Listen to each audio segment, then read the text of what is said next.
जोरदार तालियों के साथ स्वागत कीजिए उत्तर प्रदेश के मुख्यमंत्री योगी आदित्यनाथ। बहुत बहुत धन्यवाद योगी आदित्यनाथ जी, आपने समय निकाला न्यूज 18 के लिए, चौपाल के लिए। पहला सवाल योगी आदित्यनाथ जी। धन्यवाद जी, बहुत बहुत धन्यवाद। धन्यवाद। पहला सवाल योगी आदित्यनाथ जी, एक वीडियो देख रहा था, आएंगे तो योगी।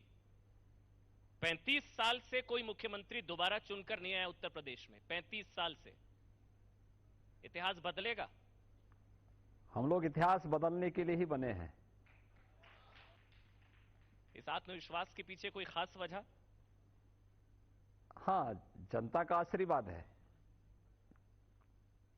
प्रधानमंत्री मोदी जी का नेतृत्व और मार्गदर्शन है, भारतीय जनता पार्टी के लाखों कार्यकर्ताओं का परिश्रम है और विश्वास के साथ कह सकते हैं कि केंद्र और प्रदेश सरकार की उपलब्धियों के दम पर भारतीय जनता पार्टी 2014, 2017 और 2019 की पुनरावृत्ति करेगी, प्रचंड बहुमत के साथ प्रदेश में सरकार बनाएगी।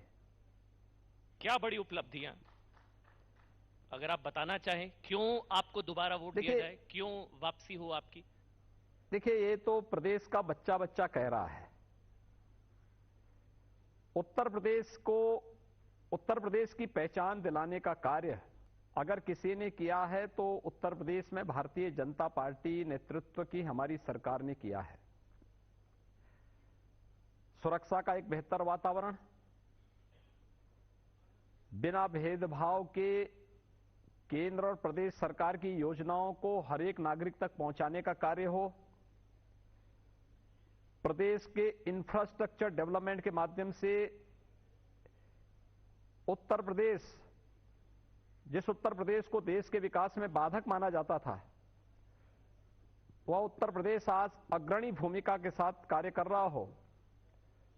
कोविड प्रबंधन हो या बिना भेदभाव के समाज के हर एक तबके को, चाहे वह गांव हो, गरीब हो, किसान हो, नौजवान हो, महिलाएं हो या बच्चे हों, इन सभी को जिसके वे हकदार थे उस हक को दिलाने का कार्य हो, यह अगर किसी ने किया है, उत्तर प्रदेश में भारतीय जनता पार्टी की सरकार ने किया है।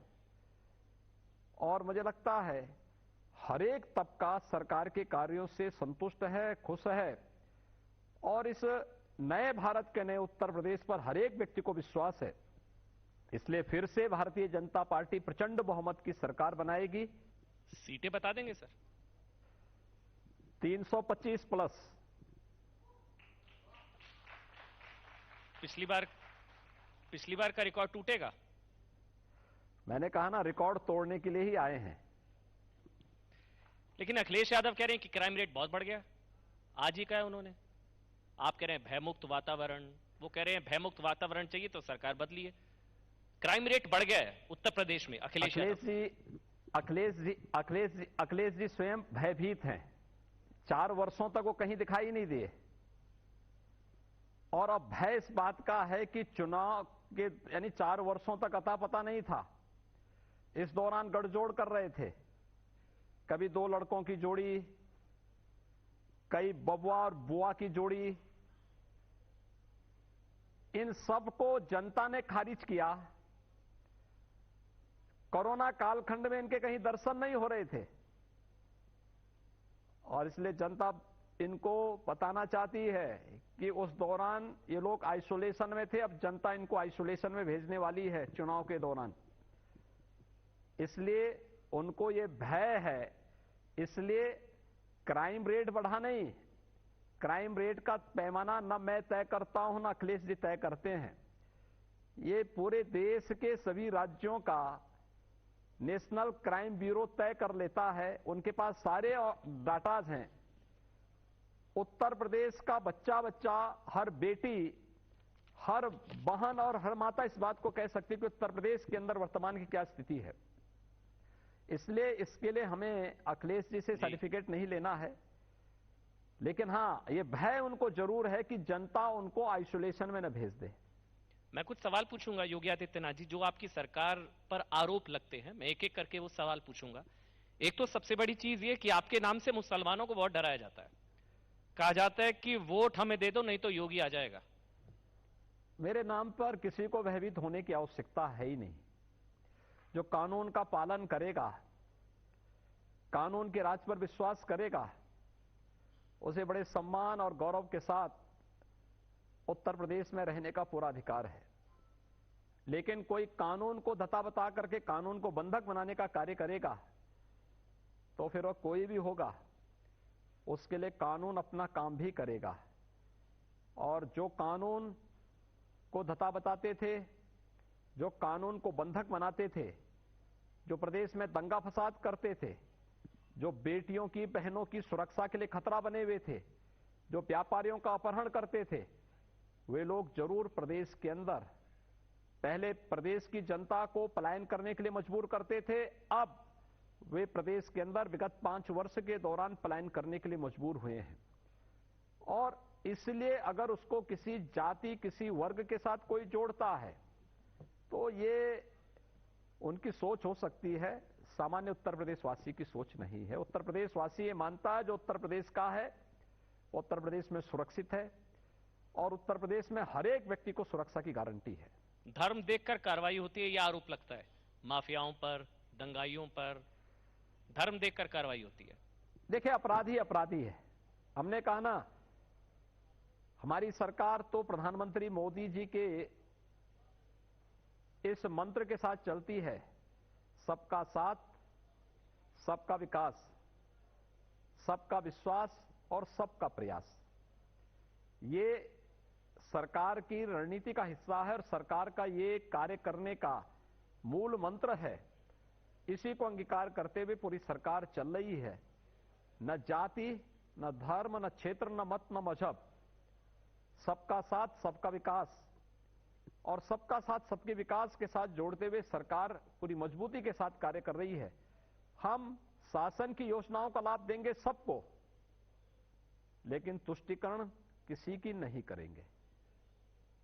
सबका साथ, सबका विकास, तो ये अब्बा जान, चचा जान, भाई जान कहते हैं कि ये आप जानबूझकर एक कम्युनिटी को टारगेट करते हैं बार बार चुनावी भाषणों में कि अब्बा जान और चचा जान के अनुयायी सुन ले, जो उत्तर प्रदेश को शाहीन बाग, एक कम्युनिटी को टारगेट करते हैं सर आप। देखिए, ये टारगेट नहीं किया जाता है। मुझे एक बात बताइए, क्या अब्बा जान असंसदीय शब्द है? क्या भाईजान संसदीय शब्द है? जो लोग इस नाम पर तुष्टीकरण करते थे, आज उनको वो संबोधन दिया जा रहा है। आज मैं उनको दूसरे नाम से बोलूं तो अच्छा नहीं होगा, इसलिए मैं उनको बोलता हूं कि भाई देखो, कम से कम अब्बा जान से पूछ लेते, चचा जान से पूछ लेते, भाईजान से पूछ लेते, हो सकता है कुछ और ज्ञानवर्धन होता उन लोगों का। इसलिए उन लोगों को सद्बुद्धि देने के लिए ये कुछ उपमाएं दी जाती हैं। ये किसी व्यक्ति, किसी मत, किसी मजहब को टारगेट करने के लिए नहीं होता है। मतलब अब्बा जान, चचा जान, भाई जान, इसका किसी समुदाय या धर्म विशेष से कोई लेना देना नहीं, आप ये कह रहे हैं? नहीं, इससे किसी व्यक्ति विशेष से, किसी धर्म विशेष से लेना देना नहीं है। यह केवल और केवल वह संबोधन है उन लोगों के लिए जो लोग इसके नाम पर राजनीति करते थे, जिन्होंने प्रदेश की जनता के साथ, किसी भी वर्ग के साथ न्याय नहीं किया अपने शासनकाल में। उन लोगों को सामान्य संबोधन की एक भाषा है। सामान्य संबोधन में अब्बा जान हिंदू धर्म में तो नहीं होते ना सर? सामान्य संबोधन में हिंदू धर्म में चचा जान या भाई जान तो नहीं होते। उन्होंने तुष्टीकरण हिंदुओं की नहीं, उन्होंने मुस्लिम तुष्टीकरण की, इसलिए उनको यह संबोधन दिया जा रहा है। हमारी सरकार तुष्टीकरण तो नहीं कर रही है, हमने सबका साथ, सबके विकास की बात कही है। एनकाउंटर राज दूसरा आरोप आपकी सरकार पर लगता है। पुलिस पर कोई गोली चलाएगा तो पुलिस हाथ पे हाथ धरे रह करके नहीं बैठ सकती। पुलिस सुरक्षा की प्रतीक है और उत्तर प्रदेश का पुलिस बल देश का सबसे बड़ा पुलिस बल है। अगर उसी का मनोबल टूट जाएगा, ये 25 करोड़ की आबादी को सुरक्षा कौन प्रदान करेगा? हमारे पुलिस के जवान भी शहीद हुए हैं, इसकी चर्चा नहीं होती। हमारे पुलिस के जवान भी गंभीर रूप से घायल हुए, इनकी चर्चा नहीं होती। लेकिन अगर दुर्दांत माफिया कहीं पुलिस इनकाउंटर की चपेट में आता है तो वह इशू बनता है। मुझे लगता है कि अपराधी और माफियाओं के प्रति सहानुभूति व्यक्त करना हमें बंद करना होगा। वो माफिया मुसलमान निकल आता है, तब आरोप लगते हैं कि आप माफियाओं पर धर्म की वजह से कार्रवाई करते हैं। बुलडोजर राज, तीसरा आरोप। देखिए, हर प्रकार के माफिया हैं। देखिए, जिसने सार्वजनिक संपत्ति पर कब्जा किया है, जिसने व्यापारियों की संपत्ति पर कब्जा किया है, जिसने गरीबों की संपत्ति पर कब्जा करके उनको उजाड़ा है, मुझे लगता है कि यह समय का तकाजा है कि ब्याज सहित उसकी वसूली होनी चाहिए और उस पर कार्रवाई होनी चाहिए। सरकार ने कोई भी काम नियम विरुद्ध नहीं किया है। हमने तो केवल उन माफियाओं से वह संपत्ति वापस ली है जो संपत्ति उन्होंने अनैतिक और अवैध तरीके से किसी गरीब का, किसी व्यापारी का या किसी सार्वजनिक संपत्ति पर कब्जा किया है, तो उसको संपत्ति उसकी वापस ली और कुल अभी 2000 करोड़ रुपए की संपत्ति हम लोगों ने भी वापस ली है। अभी मुझे लगता है कि बड़ी संपत्ति वापस लेनी बाकी है और इस पर हमारी कार्रवाई निरंतर चल रही है। प्रधानमंत्री के साथ आपकी फोटो जो आपने ट्वीट करी थी, वो तस्वीर से बड़ी तिलमिलाहट पैदा हुई थी पॉलिटिकल सर्कल्स में। उस तस्वीर का थोड़ा राज बताइए ना, क्या कहानी है उस तस्वीर की? उत्तर प्रदेश में हम लोगों को जो भी सफलता प्राप्त हो रही है, ये प्रधानमंत्री मोदी जी का मार्गदर्शन और उनकी प्रेरणा है। चाहे वह प्रयागराज के दिव्य और भव्य कुंभ को एक सुरक्षित, सुव्यवस्थित और स्वच्छता की प्रतीक के रूप में स्थापित करने का रहा हो जी, चाहे उत्तर प्रदेश में व्यापक निवेश के माध्यम से करोड़ों लोगों को रोजगार देने के कार्यक्रम से जुड़ा हुआ हो, ये सभी प्रधानमंत्री मोदी जी के नेतृत्व में उत्तर प्रदेश के अंदर चल रहा है। या कोरोना प्रबंधन का कार्य हो, प्रधानमंत्री मोदी जी का जो यशस्वी नेतृत्व है वह उत्तर प्रदेश की और देश की एक उपलब्धि है। तो उन्हीं मुद्दों पर यह हमारा सौभाग्य है कि डीजीज कॉन्फ्रेंस का अवसर पहली बार उत्तर प्रदेश को प्राप्त हुआ और उत्तर प्रदेश में 3 दिनों तक प्रधानमंत्री जी का प्रवास था और उन 3 दिनों तक मुझे प्रधानमंत्री जी के साथ रहने का सौभाग्य प्राप्त हुआ था। तो स्वाभाविक रूप से उन कुछ दुर्लभ क्षणों में एक वे अवसर भी थे जब प्रधानमंत्री जी इन्हीं सब मुद्दों पर चर्चा को आगे बढ़ा रहे थे। कंधे पर हाथ रखकर क्या कह रहे थे प्रधानमंत्री जी? आपको क्या समझा रहे थे, क्या कह रहे थे? नए भारत के नए उत्तर प्रदेश को, नए भारत के नए उत्तर प्रदेश को कैसे आगे बढ़ना है और उत्तर प्रदेश देश की प्रगति में कैसे भूमिका का निर्वहन कर रहा है और कैसे आगे और अच्छे ढंग से कर सकता है, यही सब मूल मंत्र थे। अगली कार सेवा कब शुरू हो रही है सर? देखिए, मैं कह रहा हूं ना, हम हमेशा कार सेवा ही कर रहे हैं। जनता की सेवा के लिए, प्रदेश के उत्थान के लिए निस्वार्थ भाव के साथ की जाने वाली सेवा ही कार सेवा है। और ये जो सेवा है, ये कार सेवा का ही रूप है। जब हम कावड़ यात्रा पे पुष्प वर्षा करते हैं, जब हम दीपोत्सव के आयोजन में पुष्प वर्षा करते हैं, जब बरसाना की रंगोत्सव पे पुष्प वर्षा करते हैं, जब देव दीपावली, काशी की देव दीपावली पे पुष्प वर्षा करते हैं, जब प्रयागराज के कुंभ में और प्रयागराज के माघ मेले में पुष्प वर्षा होती है, तो पुष्प वर्षा कार सेवा का ही प्रतीक है और उन्हें सम्मानित करने का प्रतीक है और यही हमारी कार सेवा है। लेकिन राम भक्तों पर गोलियां तो अयोध्या में कार सेवा के दौरान चली थी ना, तो योगी जी मथुरा काशी से आपके बयान को मैं ना जोड़ूं? दौर गया ना, देखिए वह दौर गया जब हिंदू समाज को अपने पवित्र स्थलों के लिए संघर्ष करना पड़ा था, खून बहाना पड़ा था। आज इसकी आवश्यकता ही नहीं। भारत के संविधान पर, भारत की विधि व्यवस्था पर, भारत के लोकतंत्र पर हमारा विश्वास है। तो जो विधि सम्मत होगा, जो संवैधानिक होगा, जो लोकतांत्रिक होगा, उस पद्धति से हम लोग इस कार्यक्रम को आगे बढ़ा रहे हैं। तो रामलला हम आएंगे के बाद अब कृष्ण लला हम आएंगे? हमने ब्रज तीर्थ विकास परिषद का गठन किया है मथुरा का ही नहीं, वृंदावन का भी, बरसाना का भी, गोकुल है, नंदगांव है, बलदेव है, इन सभी तीर्थों का विकास हम लोग कर रहे हैं। ईदगाह भी है। और वहां पर जब मैं जाता हूं तो वहां पर भगवान कृष्ण की ही पूजा करके आता हूं, राधा रानी की उपासना करके आता हूं। तो आप कृष्ण लीला की बात कहां से? कृष्ण लीला तो वृंदावन के कण-कण में हमने कृष्ण का वास माना है। तो वहां पर इस बात की कोई बात, इस प्रकार की कोई चर्चा ही नहीं। वहां पर तो हमेशा वहां पे जय श्री कृष्ण ही होता है, वहां पे राधे राधे की बात कोई करता है। तो फिर डिप्टी सीएम, आप काशी में जाएंगे, वहां पे हर हर महादेव के नारे लगते हैं। आप अयोध्या में जाएंगे, जय श्री राम के नारे लगते हैं। आप प्रयागराज में जाएंगे, वहां पे हर हर गंगे के नारे लगते हैं। यही उत्तर प्रदेश है। तो फिर उप मुख्यमंत्री केशव प्रसाद मौर्य किस तरफ इशारा कर रहे थे जब कह रहे थे कि काशी जारी है, मथुरा की आगे बारी है?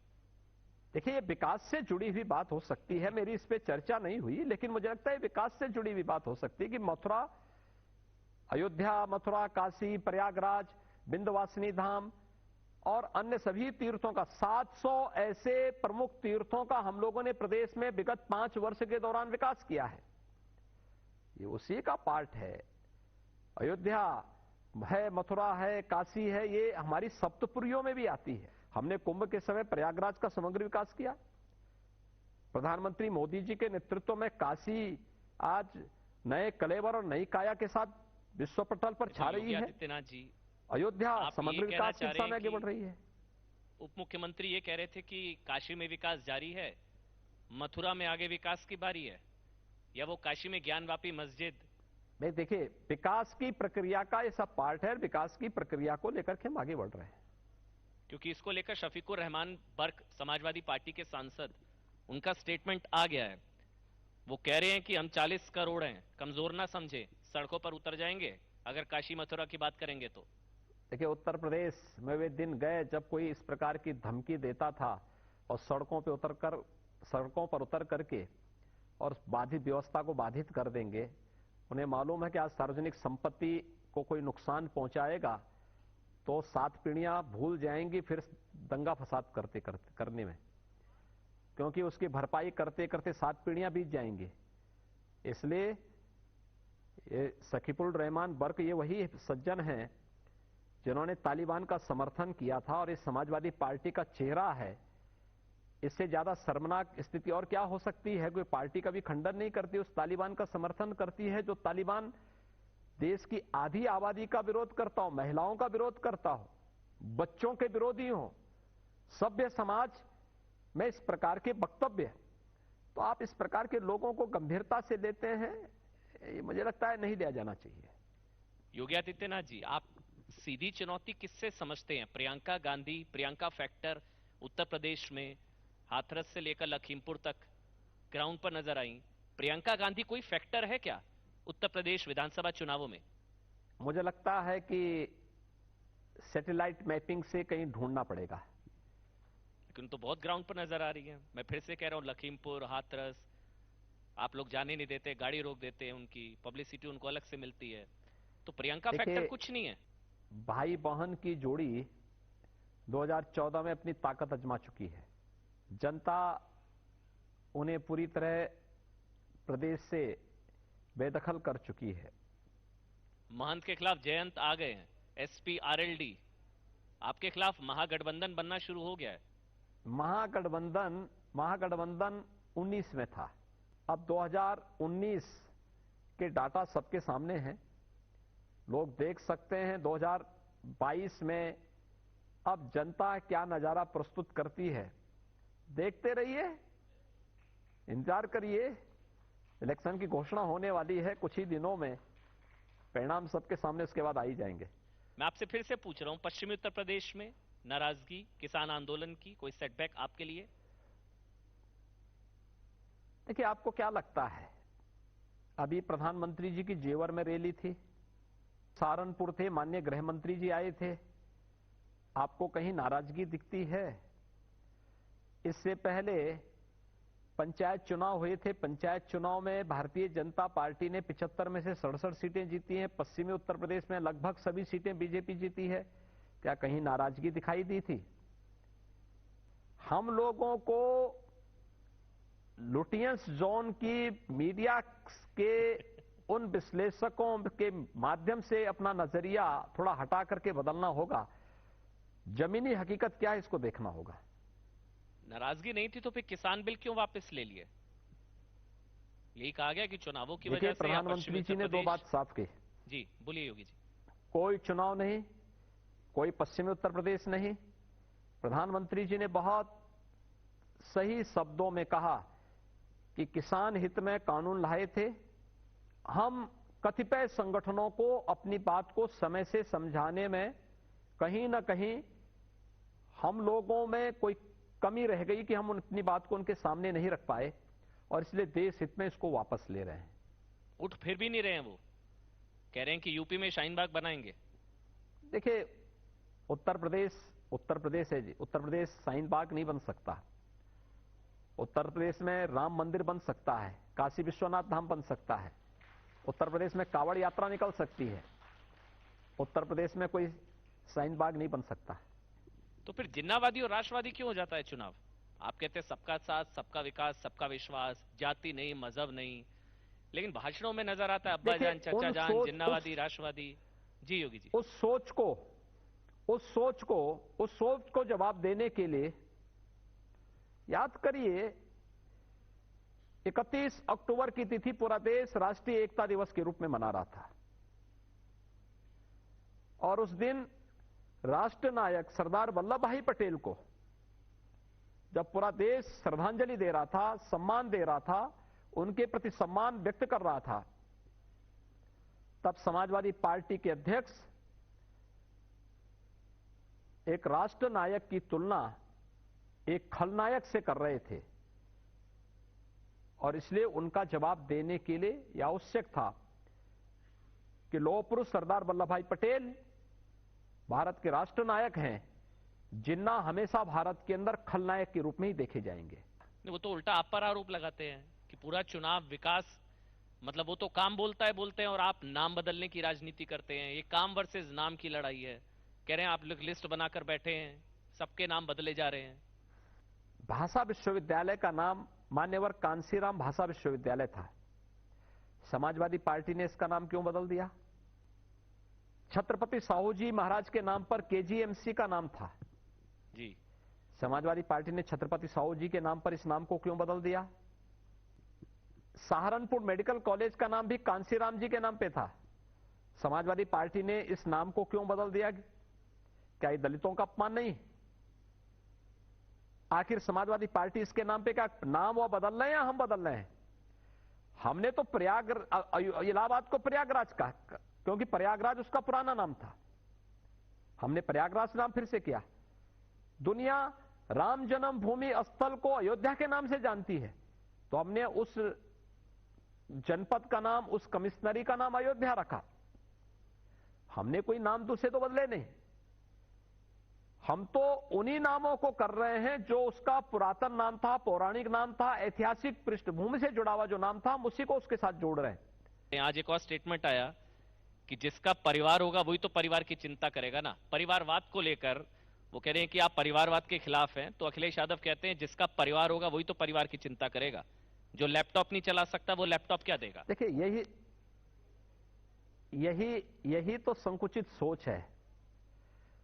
मुझे लगता है कि लैपटॉप कैसे चलते हैं और टेक्नोलॉजी का कैसे इस्तेमाल होता है, ये हम लोगों ने प्रदेश के अंदर हर एक जन तक पहुंचाया है। डीबीटी की स्कीम हमारी हो, ऑनलाइन सेवाएं प्रदेश के अंदर जो दी जा रही हैं, ये भारतीय जनता पार्टी की सरकार में दी जा रही है। अखिलेश जी के लिए प्रदेश की 25 करोड़ जनता की तुलना में अपना परिवार ही प्रदेश था जी। और हमारे लिए 25 करोड़ की जनता ही अपना परिवार है। यही अंतर है, और यही अंतर है, ये विराट अंतर जो भारतीय जनता पार्टी की विराटता, एक तरफ जहां 25 करोड़ लोगों को अपने परिवार का हिस्सा मानना, जी। और दूसरी तरफ समाजवादी पार्टी की वो संकुचित सोच, जिसमें अपना परिवार ही सब कुछ है, बाकी पराये हैं, इस भाव के साथ कार्य करने वाले ये लोग हैं। और इस संकुचित सोच ने ही प्रदेश के विकास को बाधित किया, प्रदेश को बीमारू राज्य के रूप में बनाया। तो स्वाभाविक रूप से अखिलेश जी से ज्यादा बोलेंगे क्या? जो उनका ट्विटर बता देता, भाई 12 बजे सो करके उठेंगे, सो करके उठने के बाद फिर स्नान करेंगे, फिर लंच लेंगे, फिर उनका कोई ट्विटर आएगा, बताएगा कि आज भैया ये शब्द बोल दोगे तो एक वाक्य उनको 3-4 रटा दिया जाता है। उन 3-4 रटे हुए वाक्यों को उनको बोलना है। तो अपनी बुद्धि और विवेक से जब व्यक्ति काम करे तो उसको व्यवहारिक जानकारी हो। तो ये तो बुद्धि का भेद है जी।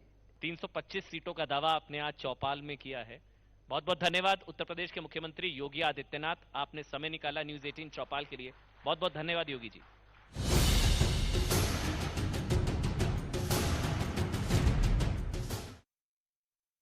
कोरोना के नए वेरिएंट